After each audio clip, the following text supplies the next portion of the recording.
Canada, and marijuana has been legal here for like 5 years. And like I know Tom for over 10 years from vending at Shambhala, and it's like he's never had an issue. Like the past 5 times he'd come up, they rejected him, and then I was like, oh my god, I was phoning my family, like, do you know any smuggling routes? Like my one buddy's like, you can try driving across the power lines, but I'm pretty sure they like monitor that shit with drones. And Amber's like, yeah, and you'll get all like your merchandise seized. And I was like, well, Montana, there's like the Blackfeet tribe along the border, and then it's like the Stony, I believe, tribe on the Canadian side. And it's like, well, maybe you could bribe the natives because it's their one nation, and they have their own giant crossing. Started looking into that, but the Canadian border guards had given him some advice on what to do online. He did that. I didn't hear back from him until 5 p.m. today. I was like all depressed, like, oh my God, I'm not going to Shambhala anymore. And it's like I had vended at Shambhala my own clothing for like 10 years in a row. And then last year I tried to like get a media pass, and they're like, no, you're banned. If you show up, we're going to remove you. And I was like, what?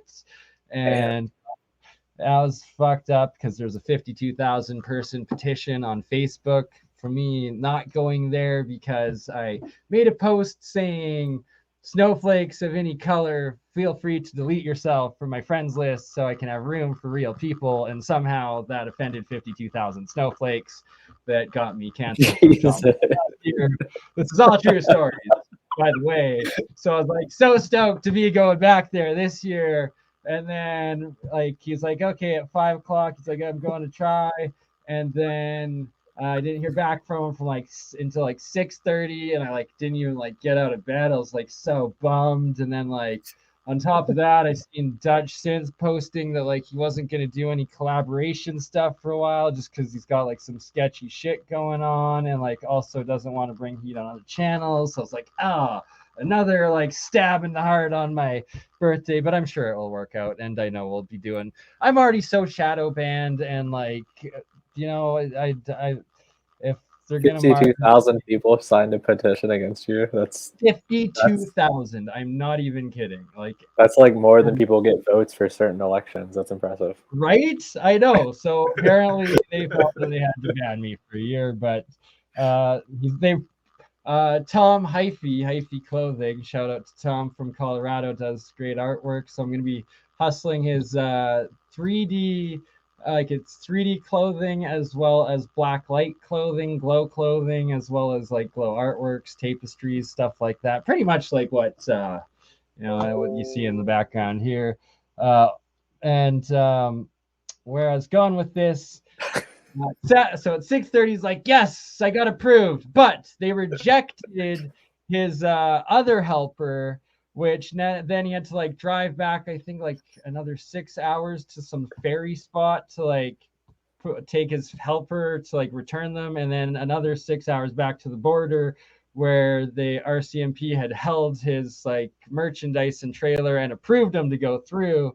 But he had to drop the other guy off, which ended up then that my girlfriend Amber is now able to come with me because there was an extra ticket. So we're both going to be working for him. So in the end, it was a pretty awesome turn of events, but a really shitty, horrible roller coaster for half the day.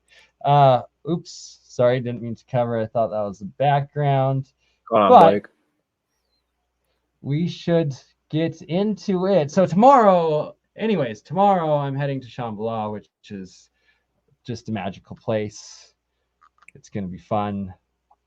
Jackie. It's decent. And yes, thank you everybody for joining in, being here. Oh, Jackie Gleason, thank you so much, sister. Bless your soul, and thank you for the birthday present. Wow, I guess I didn't really possession myself too well here. Oh, what's going on, Robin? Just kidding. No, it's probably better to put me there. But Mario, we have to highlight you while you're still here. Bless your soul. 2 a.m. and you have to work in the morning. Thank you for tuning in with us, Shem. Thank you so much, Jackie Gleason for the super sticker birthday present. Everything helps. And if any donations through PayPal definitely also help if you want to support this work or send me a $5 or $10 birthday present. Everything helps and is appreciated. And tonight we're going to go over all the boots on the ground work, because literally, despite the narrative trying to convince you that there's no old world and nothing substantial wherever you live, and that, this false narrative and the facades of everything around us, as Shem has been demonstrating, and now I've gone out and shown as well, and been exploring my whole life, and just, it's never sat right. It just looks like these ancient pre-cataclysm ruins and stuff everywhere, and the pyramids and the ancient cultures, it's literally everywhere around you. And I've done some excellent, crazy exploring, and I finally made it to these guys. But this guy right here. So this guy right here, with the road divide going over or separating what looks like an elongated head guy on the right side, potentially, or like an old monk or something, and then on the left side here, this Aztec Mayan feathered dragon headdress dude.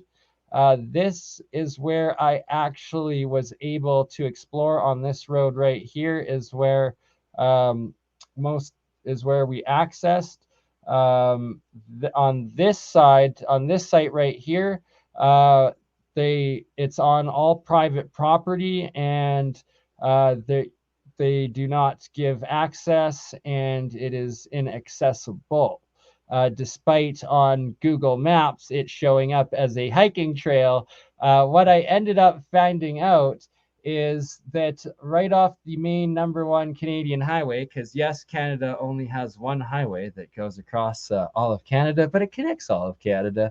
But as South Park made fun of our one road, this site is actually off of that one road.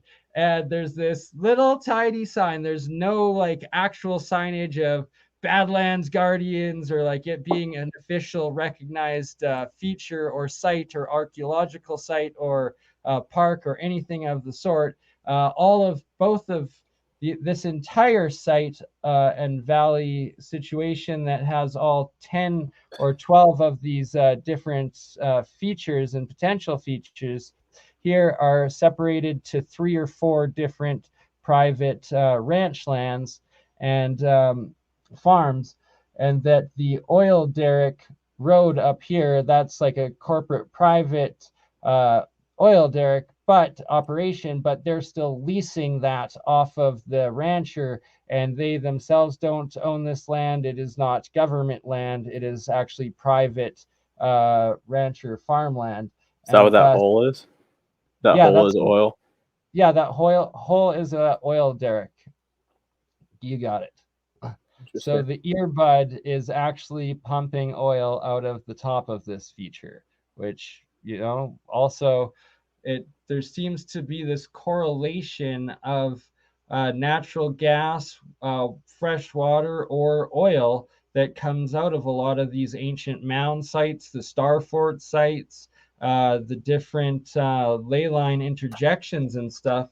A lot of these sacred sites now, you'll either see these strip mines / quarries ripping them apart, or them getting natural gas, oil, and water out of what seems like the centers and middles of these features or mounds or energy points. It's quite fascinating. So once again, this area here is the different hills that I walked up, and that every single side, every single one of these hills on it. So like this is one side of the hill, one face, another face, another face, another big face, other faces and stuff.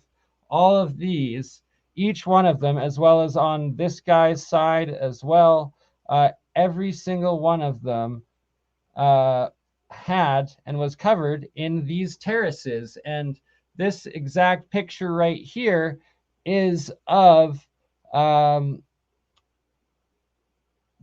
this right here, the part of this feather or antler, whatever is protruding out.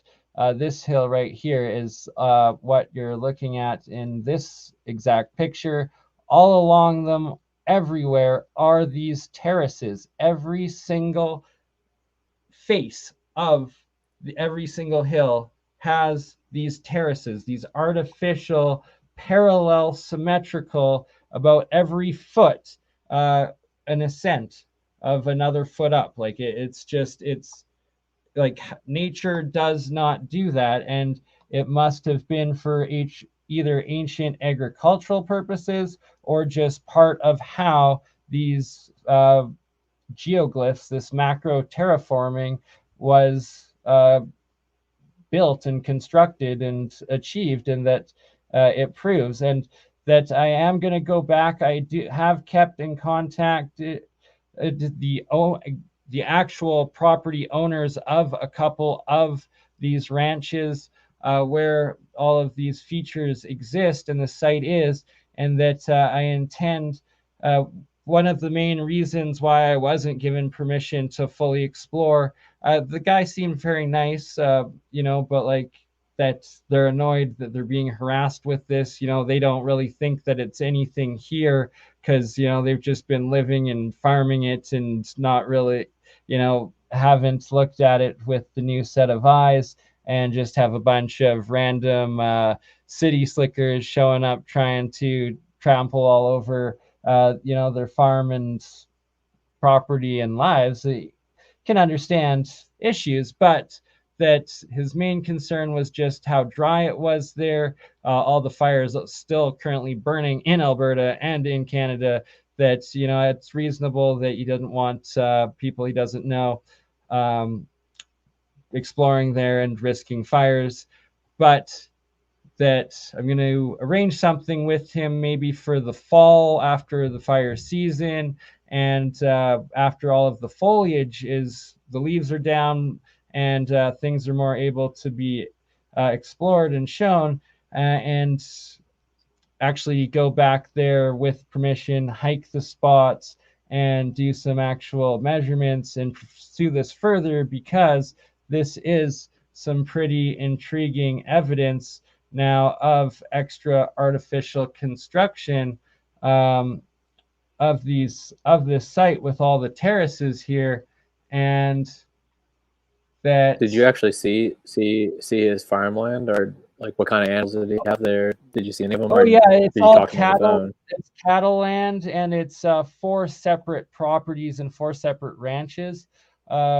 Me and Sarah, Mindful Exposures, there about 2 weeks ago on Google Earth, really went through in depth looking at all the roads and the properties and stuff. And then once I got there and shown, and actually, so once again here, this is a separate so the first one we just looked at, and can you see my mouse here, Shem? Is that showing up on the Yeah, screen or no? it's there. It's there. Okay, so we're looking at this side here. In the last picture, it's this face right now by the nose that we're now looking at, that is this set of terraces. And I didn't realize that one moreover was like the eye and the nostril and the mouth, and those were potential spots for entrances.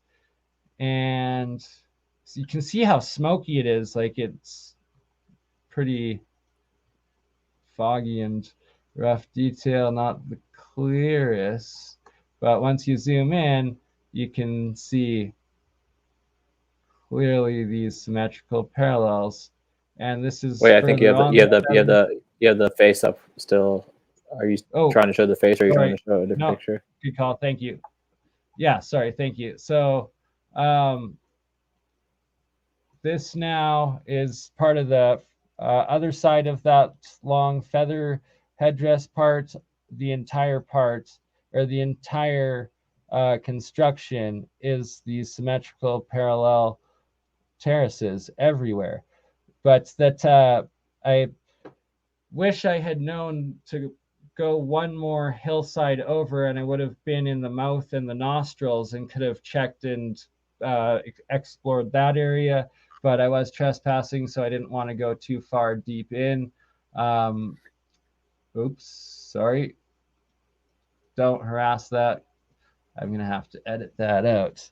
But as I would like to try and get them, reason with them, and get them to turn this into some sort of economy and do actual tours and hikes, and also offer them, of course, when I talk to them next, I'm going to offer them like $50 or $100 or something to be able to go out there for a couple days, explore it, take the drone out, fully investigate it all, and propose to them that they actually do tours and turn it into something that they can actually make money off of, while also let us further document it, research it, and prove that it is a macro terraformed crazy ancient site. And every single angle, every single hill, no matter where you walked on these different faces of these angles, it's just covered in these symmetrical terraces, parallel terraces. How big would you say that they are?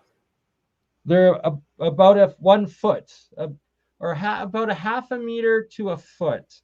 I should have measured them. I had a freaking measuring tape on me. See, in the moment, things you forget because you're like, shit, am I gonna get shot? Also, though, there's these different sinkholes that I noticed in different spots that could be cave-ins for if there's underground constructions, right, over time. And that was just on that one section. And it is desert. Like, we got cactuses growing in Alberta. All right, so that's a teaser to start with. And now I'm going to switch over quickly for what Shem has up to share, and take it away, brother, as this is a perfect example of terracing still actively farmed, and it's throughout all of Asia, right? Like, this is Vietnam, and it's also in Laos, it's in Cambodia, it's all of China, it's literally all of like Central Asia. Every mountain, every valley are these agricultural terraces that are still in use, and they claim them only to be within, I think, a couple of thousand years of age, which still of that time frame is absolutely astounding, like giant scale construction and macro terraforming, but they still use them. But then I've shown in Yemen, they're everywhere, but they're more of a megalithic scale. They're also throughout all of Peru, Bolivia, as well as Brazil now it's showing. So pretty much all of Central South America. And Michael Tellinger showing all throughout South Africa and going up north through Central Africa. So pretty much everywhere in the world seems to have these ancient terraces. I'm very interested in those Yemenese ones. I've never heard of that before. That's amazing. But check out these Philippines ones. It looks a lot. Looks like I haven't been used in a while, and they're kind of turning into what you're looking at, a little bit more steep. Great find, brother. Right? Know, if you think about the history of